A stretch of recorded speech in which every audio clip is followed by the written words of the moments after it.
G'day guys, I'm Danny from DannyPaints, and in today's video we're going to show you how to make a super easy muddy battlefield base along with a few tips and tricks for better basing. Let's get into it.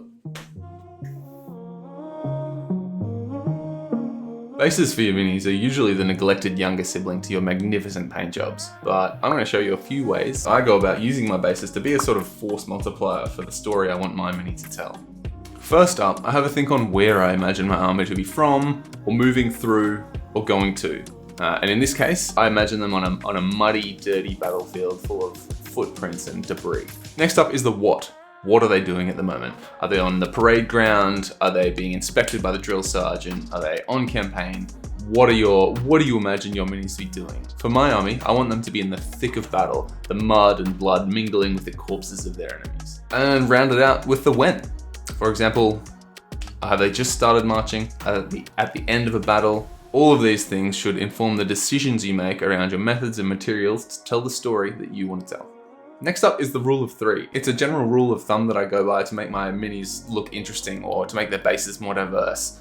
And I think 3 is kind of the minimum number of elements you should have on your base. For example, if you're in a desert environment, you're going to want to have some sand, maybe some skulls and palm trees. Or in a jungle environment, you're going to want the muddy ground. You're going to want some vines and maybe some little snakes or something. You get the picture.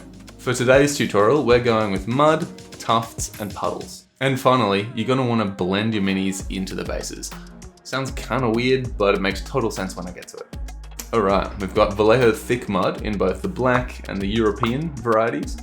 And AK effects Wet Mud Splatter. For the puddles, I use any sort of resin or water effects. This one just happens to be Vallejo still water, can be anything. Tinted by a light brown / sort of ochre color. Steel Legion Drab by Citadel is perfect for this. In this case, the tufts don't matter quite as much because we're going to be smushing them into the mud as if they've been trampled underfoot.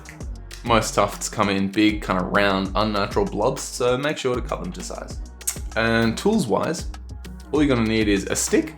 I have this plastic expensive stick from Games Workshop because I'm a sucker, and some toothpicks. Alright, let's get started. To get the mud that I'm going for, I use mostly the European mud color, and then I add in a little bit of the black. You don't want to go too heavy on this because it really changes the color.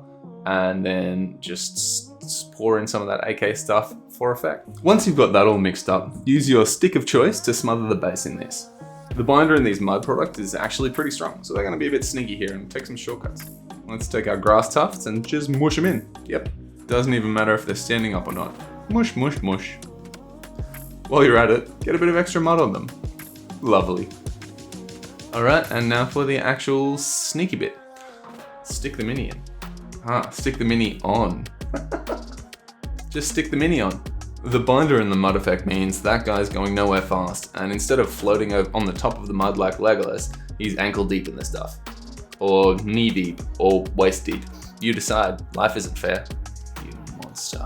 Alright, mud is down, grass is on, nice and trampled. All we have to do now is make some little imprints, divots, and footprints for us to fill with water effects later. Let's leave this sucker dry, and we'll be back. And now it's time for the final step, the puddles. For this, I mix the tiniest amount of paint into my water effects, making sure it's a consistent color, and then we're good to go. I just use the tip of my toothpick to pick it up and deposit drop by drop into the little hole bits we made earlier. You can go as light or as heavy on with this as you feel like, depending on how wet the battlefield is. Keep in mind that the water always finds the lowest points though, so it might look a bit weird if you have some puddles higher than the rest of the mud. Or maybe I'm just a pedant and no one is inspecting your bases that closely. Let it dry, rim the base in your color of choice, and you could easily say job well done, but for that extra crunchy little goodness, we're going to do one more step to really sell the effect, the mud splatter. For this, I use my airbrush just because it's faster and easier, but I'll show you how to do it without the airbrush as well. Alright, I've got my little firing squad all in a row, and I just load up an old trash brush with the AK mud splatter and let rip. After a few blasts, you should have a nice splatter across the legs of your minis. If you don't have an airbrush, it's a bit slower, but probably easy to control and like a safer way of going about things. Just take your old brush and a toothpick and flick it down onto your minis. With a little practice, you can get some really nice splatter effects. For me, this final step is what really ties your miniature into the bases and it becomes more than just a pretty thing for your mini to stand on, and it really contributes to the story you're trying to tell. And I reckon it just looks grouse. Alright, that's it for today, but if you liked what you saw, there should be more content on the way very shortly. Cheers.